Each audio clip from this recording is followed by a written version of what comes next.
магла ти го обвива извор од далечина. И никогаш веќе нема да се вратиш в гнездо, проколната си секогаш да течеш, да трчаш. Каде брсаш така? Каква магија те привлекува в далечина? Не ја гледаш птицата што го менува пейсажот на твоите брегови, ги раззеленува и ги расцутува за тебе. Раззеленец стојам и јас на твојот брег и те молам, застани на моите дланки. Ќе изградам пристаниште за тебе, бродови со сите знамиња на светот, воденици и трепетлики со птици. Застани и течи низ моите прсти, излекувај ми ги очите, врни во корењата на секоја билка и секој цвет, згасни ја жетта, дај крв на љубовта на славеот и трендафилот, застани, о реко на моите дланки, живот. Но ти трчаш кон морето, не слушајќи никого. Е довикува одлив, трчаш да ја изгубиш убавината, името, телото. Ништо не може да те запре. Време, ниту моите прсти полни со мостови на љубовта и воденици, ниту моите очи со градини и градови.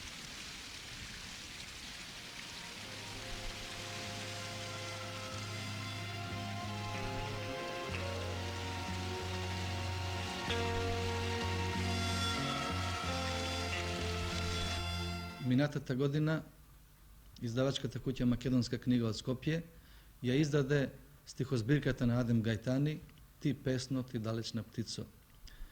Ова е всушност прво презентирање на поезијата на овој албански автор што живее и работи веќе повеќе од деценија во Скопје. Поетската авантура на Адем Гајтани започнува под доминантниот знак на едно влијание на познатиот шпански поет Фредерико Гарсија Лорка.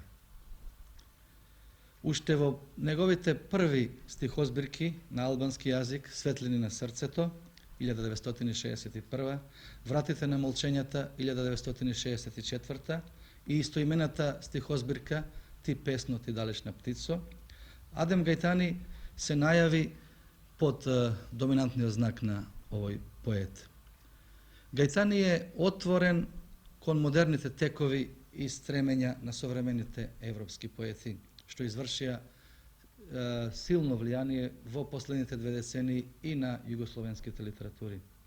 И по изразната фактура, и по градбата на својата поетска реч, и по својата тематика, тој се вклучува тематски изразно во оној свет на малечките чуда, кој што сака на еден начин да ги пренесе низ звучењето на својата песна. Во таа смисла и критиката ќе се искаже, особено искажувањата на младиот албански критичар Али Алиу, ги подвлекуваат тие карактеристики. Али Алиу подвлекува во еден свој напис дека во поезијата на Адем Гајтани нас не пленуваат шармантниот замав и прецизната палава метафоричка игра. Во обидот да се трага по разгатката на песната, Адем Гајтани ни ја понудува мощно луцидната и оригинална варијанта на својата песна, прв текст во неговиот избор на македонски јазик, песна што всушност треба или можеме да идентификуваме и како негов програматски текст, како негова мала арс поетика, а тоа е идејата дека поетот творец е аниматор и модификатор на се околу себе. Во поезијата на Адем Гајтани ние ги препознаваме настојувањата и стремежите на една цела генерација албански поети што создаваат во Југославија, да се одлепат во наводници од така наречената традиционална поетика, од онаа поетика што ја нудеше нарацијата, описот, за да се посветат поцелосно на авантурата што ја понудува ирационалното искуство, што ја понудува оној стремеж да се создава од обичното, од секојдневното и да се престори тоа обично и секојдневно во малечко чудо од универзално значење. Во таа смисла, поезијата на Гајтани навистина представува еден успешен спој на емоционалното и на рефлексивното обраќање кон животната проблематика. Темите што Адем Гајтани најчесто ги разработува, ги посветува или им ги посветува низ својата поетска реч на читателите. Оноа творечко внимание што тој го посветува е најчесто врз темата љубов и убавината, или како што ќе биде речено, љубовта и убавината откриени низ нивните субстанционални значења, во нивната исконска потреба од едно поинтегрално исполнување на човековиот тоталитет од неговата екзистентна ситуација. Гајтани по вокација без друго е лиричар, чии љубопитства на духот се движат најчесто од интимистичките потраги по недоловливите суптилности на немирот, на убавината, на внатрешните бранувања, на сето оноа што се наречува неразгатнатост на животот. Поезијата на Гајтани, презентирана низ изборот на македонски јазик, представува всушност како целина една тивка рапсодија, што самиот автор ќе ја нарече преточување на мислата во чувство и на чувството во мисла. Таа сета е еден грч, една напнатост, едно упорито стремење кон дофатот на таа прижелкувана хармонија помеѓу мислата и чувството. Лириката што се распоточува низ неговата стихозбирка е лирика на елегични созвучја, на едни импресионистички, на едни меланхолистички снимки на минливоста, на тие неутолени жеднувања по бликотот, по раскошот во човекот, во животот, во природата. Тоа е лирика на здржани чувства, на предпазливи позајмувања на видливото и на невидливото, што како убавина поминува покрај нас, што напати може дури да се нарече тајна и што поначесто поетите се обидуваат со клучето на песната да го отклучат, да го потолкуваат, да го разгатнат. Држи ја, за да може да дојде од сукаците. Сока по сока, рака за рака. Гледај, нека се измешаат чекорите, чекор по чекор со самата себе си. Кажи, нека пропаднат игрите, прст по прст, заедно со сонот. Погледи, таа во себе носи рани, обесени сачаци на кутички. Довидување.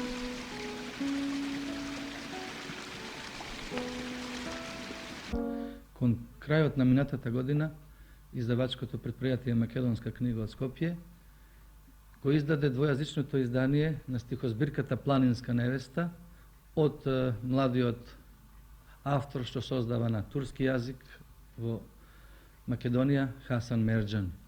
Хасан Мерџан е име доста познато, минатата година беше почестен за својата збирка Жолтиот Јусуф, напишана на турски јазик и со првомајската награда. Планинска невеста е поема од 25 одделни пеења, посветени испеани во чест на една неименувана страдалница, чиј бол е во тоа што во едното своје око го носи мажот, а во другото се кани од свој, како што ќе разбереме од финалната 25-та песна. Тоа е поема во која што се говори за болот на жената, на младото суштество, нежно и емотивно, осудено да чемрее и вене заради предрасудите и окованите и опачни сваќања на заостанатата средина. Поетот со тоа гиба во фолклорната традиција и во обичајот, во таа коштилава и негативна традиција што се уште постои и што им се опира на новите текови на животот, осудувајќи ја гласно неја, индиректно и отфрлајќи ја преку баладата на својата поема, преку баладните тонови на својата поема. Користејќи се со формата на поетскиот коментар, што од позицијата на трето лице го раскажува или ја раскажува црната судбина на таа неразбрана, унесреќена, понижена и осудена на тивко гаснење невеста, чиј символичен епитет Планинска треба да ни ја открие алузијата дека станува збор за конкретна средина или амбиент, Хасан Мерџан во својата поема прави успешен обид да се нурне во длабочинските пластови на една трагична душа, жртва на одредени услови и поразени сваќања. Со тоа поетот постига една успешна спрега на директно и индиректно кажување. Неговата нарација се движи исклучиво низ реалистички описи, преку кои поначесто се извишува неговото кажување низ раскошни поетски слики и напоредо со тоа реалистичкото кажување struji како алузија, како подтекст, како алегорија, што има своја логика и функција. Мудра птицо, накисната од дождот, не тагувај толку по лисјата пожолтени, невино сланосани. Не грачи толку тажно по плешките од ливадите што умираат, немилосредно гонети од бесни луњи. Остави ги молните пламени што ги повраќаат облаците од муцките црни, безумно нека ридаат по небото и нека се гризат како отровни змии. Доцната есен секогаш е таква, но не и вечна. О, трепетна птицо со бела дамка на грлото, се сметам за човек и никогаш нема да допуштам да умреш од студ и глад во оваа дожделива есен. Ако си гладна, дојди да колваш месо од моиве плешки. Ако си жедна, дојди да пиеш крв од моите збрекнати потоци. Кога ќе стенка земјава вклештена од мразот и снагата кога ќе е побела од колкот на Света Марија, ќе ти го дадам срцево да ти биде топло гнездо, па колку што сакаш смеим се на северните виулици кога палаво ќе летаат по ридовите. Кога ќе се распаѓа костурот на снегот од погледот огнен на жешката зеница на небото, отиди да ги бакнуваш пупките на буките, отиди да се налапаш цветови со очичките жолти и запеј така, звездите да танцуваат бесно по брзиот ритам на Луис Амстронг, додека не се опијат како ромите на свадба. Ако ме сретнеш некогаш премногу тажен, подај ми в дланка едно меко пердувче од крилцата, за да си ги избришам солзите од очиве и те молам, тогаш пред мене немој да пееш, зашто песните ме дразнат кога тагувам. Тогаш единствено сакам небото да војува, дождот да ме накисне до вкочанетост, облаците да се ме чуваат со вжештени гламни и да бидам сам, како синкав камен среде река, да нема никого да нема покрај мене освен обична земја, темни камења и вода и еднокутнато дабово стебло со зината утроба, погодена од гром, додека скитале луњи, а наоколу се на барут да мириса. Тогаш единствено сакам небото да војува, дождот да ме накисне до вкочанетост, облаците да се ме чуваат со вжештени гламни и да бидам сам, како синкав камен среде река, да нема никого да нема покрај мене освен обична земја, темни камења и вода, еднокутнато дабово стебло со зината утроба погодена од гром додека скитале луњи, а наоколу се на барут да мириса. Не грачи тажна птицо е стихозбирка на поетот Саме Лимани, што во тек на само неколку години, поред овие 3 последни години, се јавува веќе со 3 стихозбирки. Се јавува без најава на почетништво, без баласт на почетништво. И овој пат неговата стихозбирка Не грачи тажна птицо, што тематски речиси е сестрано отворена, ни го представува поетот во една хетерогеност на тематиката. Тој пее за обсесивната судба на торбештвото, пее за својот пасивен крај, за пейсажот на својот пасивен крај, но пее и за роденденот на Темјанушката, за есенскиот ветер, пее за смрт на Че Гевара, за судбата на непознатиот самоубиец и така натаму. Распукани бигори беа стихозбирка што го најавија Саме Лимани во нашата литература, како еден поет што представува мощне, автентичен и оригинален глас.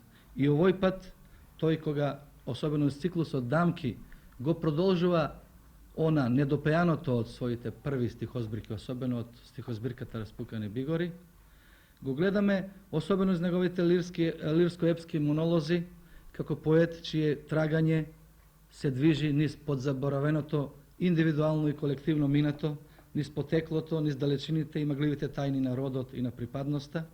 Тоа се оние лирски локации што прилегаат на едно неспокојно грчевито траќање на вознемирената природа, па се наметнуваат како една возбудлива исповед на Творец, кому интимното подеднакво му е блиско колку и општото, та во напорот тие две категории да се сватат како амблем на еден радикален чин на раскин со таголикото минато, тие стихови добиваат и своја посебна вредност.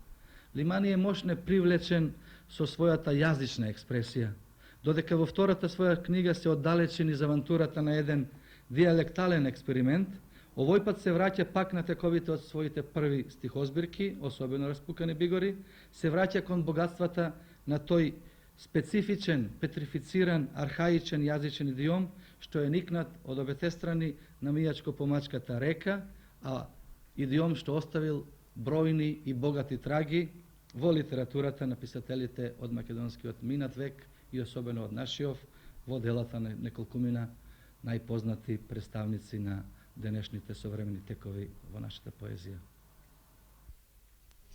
Иако радиодрамата кај нас посилен замав зеде дури 50-тите години, од една страна потребите на радиото, а од друга интересирањето на слушателите за овој специфичен уметнички жанр, придонесоа тој релативно брзо да се развива.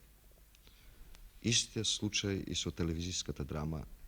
Таа се појави 10 години подоцна, но денеска таа најде повеќе приврзаници кои се обидуваат да проникнат во незините тајни, кои настојуваат да му ги предочат на гледачот и тоа оној најмасовниот своите творечки сознанија.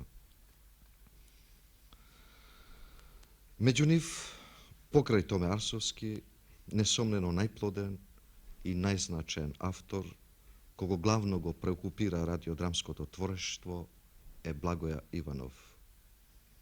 Причини за овој изразит негов интерес кон овој субтилен вид на драмската уметност има секако повеќе, но ние посебно би ги издвоиле следните.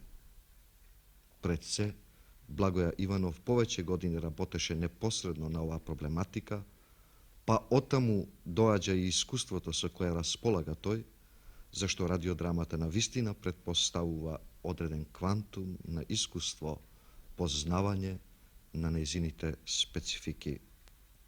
Втората, исто така суштествена причина е блискоста на неговата прозна фактура до фактурата на радиодрамското творештво. Како што е познато, Благоја Иванов многу успешно го негува краткиот лирски расказ, па и во другите поразвиени негови прозни творби најчесто паѓаат в очи смислата за прецизно фундирана композиција, култивираниот и рационално ползуваниот израз, психолошката задлабоченост, животната наситеност, па и една, би рекле, нагласена поетска вокација.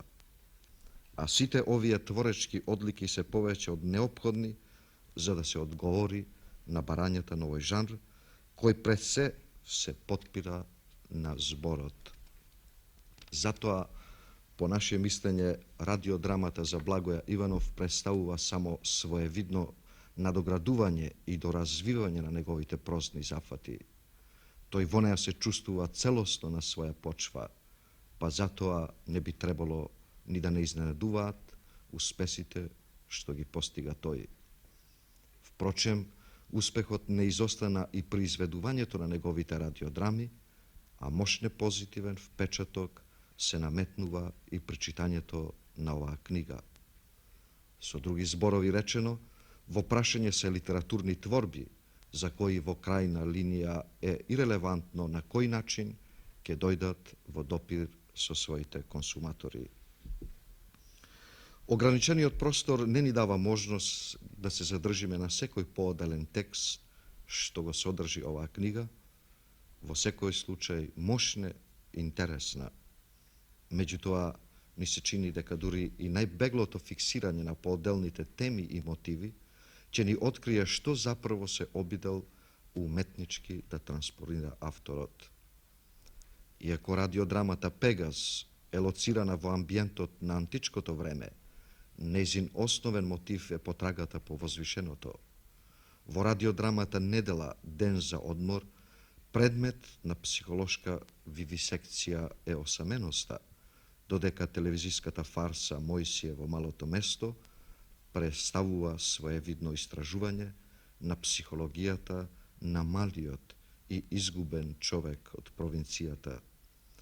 Типична лирска етида е радиоиграта Три средби на разминување, додека диалозите за радио, 4 годишни времења, инспирација по Бареле, во горчливата и прастара вистина дека се е менливо. Ако на овие мали, животно наситени медальони го додадеме и продуховениот драмски израз, секако се здобиваме со правото да им ја препорачаме оваа книга на читателите, а и на оние кои во иднина ќе ги изведуваат овие текстови, зашто помеѓу другото, една од причините да бидат отпечатени тие е фактот дека тие треба да се сочуваат од заборав. Ти да не се подготвуваш да излегуваш, а? Да, на неколку минути. А ти што е? Да не е нешто важно што му доаѓаш така ненадејно? Не, ништо важно, драга. Наминав овде па реков ајде дојдам да те видам. Па добро, само можеш и да ми телефонираш, можеш и да се случи да не ме најдеш дома. Мажот ти не е дома? Не, само што излезе. Знаеш, цело попладне се убедуваме да појдам и јас со него на некоја деловна вечера, меѓутоа... Знаеш дека е подобро што си сама. А што? Имаш нешто важно да ми кажеш? Не, ништо важно, само како би можеле ние двете да се изнаприкажуваме кога овде би бил присутен некој маж. Се борет. Слушај, ајде седни. Што си? А? За кафенце или нешто друго? Не, сок ако имаш. Сок имам, како не, вред. Само се. Мажот ти често оди на работа? Да, многу, а и често патува. А, и ти често остануваш сама? Што сакаш што тоа да кажеш? О, не, ништо, само се шегувам. Мора да ти е многу тешко да си сама дома. Да, но кога се тоа патување во сабота и недела? Знаеш, одам и јас понекогаш со него. И, зар тоа не ти е досадно? Па да, досадно е, затоа и не му се придружувам баш секогаш. Аха, сакаш да кажеш дека твојот маж во последно време особено често патува и дека особено често е зафатен попладне и навечер. Да, тој е сега на врвот од својата кариера. Аха, и кога тебе би те прашале, ти би сакала повеќе да биде дома отколку да има својата голема кариера. Да. Да, но знаеш, тешко е да се биде сам. Почнав да забележувам кога се враќа од пат, дали има некоја флека од кармин на неговите кошули. Или може би мирисаат на туѓ парфем. Знаеш ли дека ти само се измачуваш? Тебе ти е потребно дете, тогаш би била се поиме. Знам, навистина се измачувам. А дали некогаш нешто забележа на неговите кошули? Не, ништо. Но ти не си сама, го имаш него. Да, го имам него. Напати не е тука, знам дека е до мене. Напати тој е тука, знам дека не е до мене. Нешто се менува во него, не знам што. Не, тоа така само ти се чини. Знаеш, би требало да поразговараш со него, да му кажеш дека ти е тешко кога остануваш сама дома. Не, не би сакала во овие моменти да го преоптеретувам со мој проблем, знаеш. Аха, а мислиш ли дека е во прашање некоја друга жена? Дали мислам? Сигурна сум. Тој ти го кажа тоа? Тој ништо не ми кажа. Аха, тогаш некој анонимно писмо. Не е ни анонимно писмо, ни клевета. Знаеш, драга моја, јас на вистина не можам да те разберам. Јас, например, би се посомневала кога мојот маж не би сакал да спие со мене, кога би ме одбегнувал, кога би рекол дека е уморен. Да, знам. Драга моја, во такви случаи мажот или на вистина е уморен, или на вистина си му здодевна. Не треба да значи дека е во прашање некоја друга жена. А ти, го сакаш ли се уште? Дали го сакам? Јас го обожувам. Јас би направила се за да ја преброди оваа треска на страста. Гледаш, јас такво нешто не би можела да направам. Да, но ти имаш деца. И можеш да сметаш на тоа дека тие те сакаат. Да, ама заради тоа токму би требало да бидам повнимателна за моите деца да имат и понатаму татко. Да, драга моја. Но можеме да бидеме дрски со оној што го сакаме. Јас не би можела да бидам дрска со него. И ти, и покрај тоа што знаеш се за него, би продолжила да живееш со него. Не, драга моја. Јас ништо не знам, а и сето она што го реков може би е само голо и неаргументирано сомневање. О, Боже, јас на вистина не би можела да те разберам. Драмската уметност е релативно понова преокупација на Бранко Пендовски. Пред да се зафати со драмата, тој се беше здобил со литературно искуство пред секако прозаист. Но во 1969 година тој се појави пред нашата поширока јавност со неколку драмски текстови. Токму тогаш, на конкурсот што го распиша Македонскиот народен театар, беа откупени неговите пиеси Под пирамидата и Студенти. Речиси истовремено, тој ја објави и драмата Не сакам да умирам полека, a naskoro Branko Pendovski ќе ги напише и пиесите Потоп и Пречек. Така, денеска тој е автор на повеќе драмски дела во кои главно доминира настојувањето да се доволуват пулсациите на нашата сегашност, да се фиксираат некои посуштествени проблеми што го преокупираат нашиот современик. А тоа помалку или повеќе се релациите во кои се движи главнината на нашата драмска продукција по ослободувањето, при што посебно е значен придонесот на Васил Илјовски, Коле Чашуле и Томе Арсовски. Всушност, Бранко Пендовски се надоврзува на нивното творештво, но без да се најде во нивната сенка, без повидливо да се влијае од нив. Заеднички им се само сличните стремежи и еден ист простор во кој црпат инспирација. Разликата пак што го одделува драмското творештво на Бранко Пендовски од творештвото на неговите претходници, не упатува кон констатацијата дека се работи за појава на една несомнено индивидуална творечка натура, за напорот да се пронајде собствен пат во се поиситнетите парцели на нашето литературно денес. Иако секое уметничко дело има своји одделни специфики, вредности или паѓања, сепак ни се чини дека ќе бидеме најблиску до вистината ако напоменеме дека најкарактеристично за Бранко Пендовски е настојувањето не само да ја отсликува нашата сегашност, да биде безпристрастен и објективен нејзин хроничар, туку по можност и да влијае за нејзиното изменување. Затоа ни се чини не сме рекле многу ако одбележиме дека овој несомнено ангажиран драмски автор само уочува и жигосува. Преокупиран од мислата да го даде својот придонес во надминувањето на поголем број наталожени деформации во човекот и надвор од него, тој настојува да не испровоцира и мобилизира. Меѓутоа, во истата онаа мера со која тој е загледан во нашата реалност, тој пројавува и несомнен афинитет кон посовремениот драмски израз, ту допирајќи се до ангажираната политичка драма, ту ползувајќи ги елементите на така наречениот театар на параболата, па дури и на театарот на подбивот и абсурдот. Со тоа Бранко Пендовски направи чекор напред во споредба со нашата реалистичка драма, која поцелосно успеа да се конституира дури по ослободувањето, па и во споредба со драмата на идеи, која што исто така не е реткост кај нас. Затоа во драмите на Бранко Пендовски ликовите најчесто се само назначени, додека драмското дејствие најполноводните своји текови ги црпи од сударот помеѓу реалното и иреалното. Сушност, негова крајна цел е да достигне една што посеопфатна и што повпечатлива сценска метафора. А тоа мораме да се сложиме, се вредности кои заслужуваат внимание, и тоа посебно во нашата моментна констелација, каде зафаќањето со драмата се уште е само инцидент, само случај, и тоа како од страна на поотделните автори, така и од страна на нашите театри.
Ни ѓубре веќе нема. Море, Јоне, уште малку ни земја не ќе остане, знаеш. А од изутрина 5 пат метиме. Тоа. Гледај, Јоне, само камен, Камен, а околу се вода. Слушај, бре, Јоне, како ќе се крепи, бре, земјава само на камен, На камен. Па, на нашиве метли. Арно, велиш, бре, Јоне, на ваков свет друга подпирачка и не му треба. Ако сега не бидат задоволни со нашево метење, не знам кога. Добре, Јоне, дај да запалиме по една. Држ. Ете така.